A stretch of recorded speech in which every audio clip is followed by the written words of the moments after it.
first thing we'll do? You have to replace whatever k's in the thing with what the actual number is. Okay, so which k am I going to put in first? The number 1. Number 1. Okay, so this is actually a function. It takes in k and it spits something out, right? So we'll take in the value 1 and spit something out. I'll take in the value 2 and spit something out. I'll take in the value 3 and spit something out. I'll take in the value 4 and spit something out. Why do I stop at 4? Because that's what your sum notation says. There's a 4 at the top. So if this were a function, I mean, you could even write this f of k equals that. F of 1 is 3 times 1 squared. Incidentally, do I multiply these first or do the exponent first? Exponent. Exponent first by order of operations. Sound good? Second one? 3 times 1. Oh no, 3 times 2 squared. 3 times 2 squared. 3 times 3 squared. 3 times 3 squared. And then 3 times 4 squared. 3 times 4 squared. Good. So this comes out to, let's see, 3 plus 12 plus 27 plus 16 times 3. You know your 16 times tables? No. No? Didn't learn that in elementary. Let's see. Then here's this cute trick. We can add 12 plus 48 to get 60, 3 plus 27 to get 30, and we end up with 90. How does that happen to where they can add up to 10, or that they can add up to... Life is beautiful. I didn't really plan it that way. Okay, so that's the first problem. 3 for the price of 1, so you don't have to pay quite yet.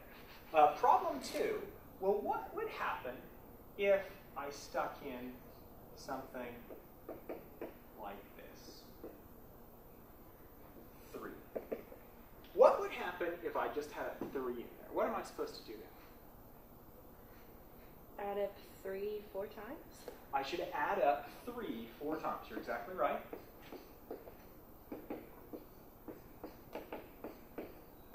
Why, you might say? Well, this is a function. If you get the input 1, what's your output? 3. 3.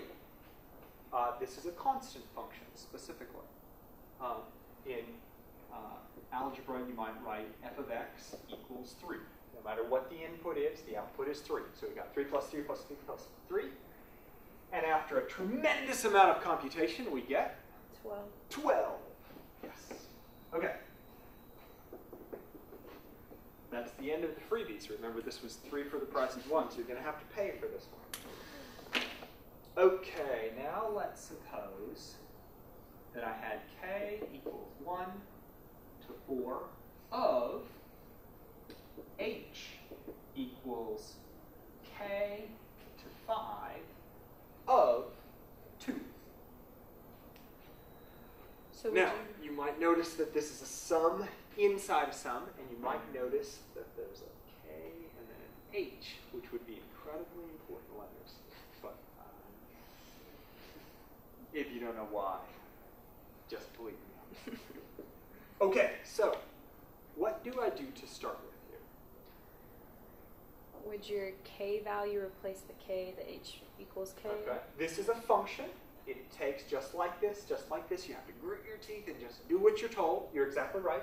You take the k value, the 1, and replace the k value, and just sort of see what you get. So we're going to start out with the sum h equals 1 to 5 of 2 plus h equals 2 to 5 of 2 plus the sum h equals 3 to 5 of 2 plus the sum h equals 4 to 5 of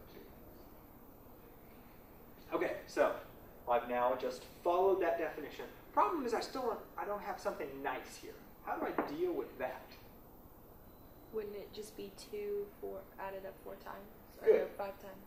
How many times? 5. 5 times, okay. 5 times, so you're going to actually add up, just like the black row. 2, 2, 2, 2. So that term's going to actually come out to? 2 to the 5th, which is... So 5 2's? 5 times 5 is 4. 4 times. Wait. We got 2 plus 2. Oh, 2 plus 2. Plus Okay. 2. 10. 10. I don't know why I was thinking. Okay. How many 2's are we going to have here? 4. 4 of them. So I'm going to get You're going to get 8. 8. And then Yeah. 6. Yeah. And then 4. Again, I'm going to be looking for the easy ones. These add to 10. 10 plus 10 is 20. We get 28.